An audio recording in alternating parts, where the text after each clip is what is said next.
Χαίρετε κυρίες και κύριοι, είναι το τελευταίο δελτίο ειδήσεων της ημέρας από το apocalypsisblog.com. Τη διαβεβαίωση πως δεν θα πάρθουν άλλα μέτρα, ότι δεν θα επιβαρυνθούν περισσότερο οι μισθωτοί και οι συνταξιούχοι, καθώς και ότι δεν θα υπάρξει αύξηση στους φορολογικούς συντελεστές, επανέλαβε ο Πρωθυπουργός της Ελλάδας Γιώργος Παπανδρέου. Πρόσθεσε πως οι μισθωτοί και οι συνταξιούχοι έχουν συμβάλει και με το παραπάνω μάλιστα στην προσπάθεια που γίνεται για την ελληνική οικονομία και ότι τώρα οι προσπάθειες θα στραφούν στη μείωση της σπατάλης στο δημόσιο, αλλά και προς όσους κρύβουν εισοδήματα και ζουν παρασιτικά σε βάρος άλλων.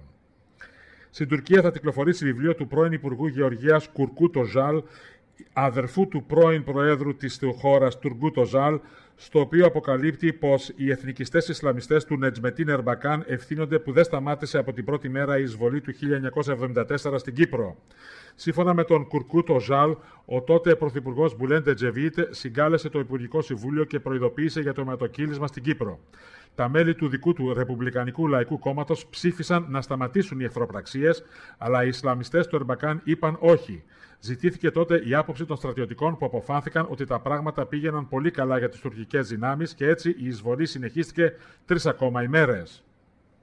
Ο Επίτροπος Ευρωπαϊκών Υποθέσεων του ΔΣ, βουλευτής της Λάρνακας Τάσος Μητσόπουλος, κάλεσε την κυβέρνηση της Κύπρου να επανεξετάσει το ζήτημα της συμμετοχής της χώρας στον συνεταιρισμό για την ειρήνη, παίρνοντας ως αφορμή τη συμμετοχή της Ρωσίας στην προσεχή συνεδρία των μελών της Ατλαντικής Συμμαχίας στις 19 και 20 Νοεμβρίου. Εμπορικά πλοία τελευταίας γενιάς θα μπορεί να εξυπηρετήσει σε 3 χρόνια το λιμάνι της Λεμεσού με την επέκταση του κρυπηδώματος κατά 500 μέτρα στο πλαίσιο της δεύτερης φάσης αναβάθμισης του λιμανιού. Στη Βρετανία, σε ισόβια κάθριξη καταδικάστηκε εγγονός του βασιλιά Αμπντάλα της Σαουδικής Αραβίας. Κρίθηκε ένοχος για το φόνο ενός από τους υπηρέτες του που τον ξυλοκόπησε και τον στραγγάλισε σε ξενοδοχείο του Λονδίνου. Σε ευρύ ανασχηματισμό της κυβέρνησής του προχώρησε ο Πρωθυπουργός της Ισπανίας Σταπατέρο.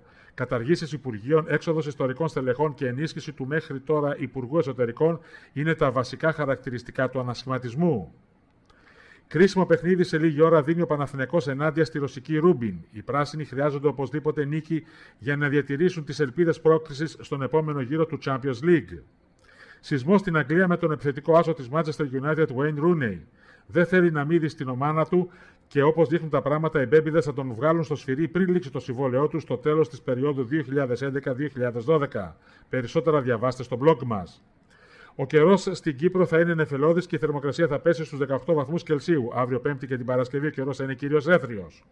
Στην Ελλάδα θα συνεχιστούν οι βροχοπτώσεις και θα πέσει η θερμοκρασία. Αυτά για απόψε. Ευχαριστούμε που και σήμερα ήσασταν μαζί μας. Επόμενο δελτίο από το apocalypsisblog.com αύριο το πρωί στις 9. Καλό σας βράδυ.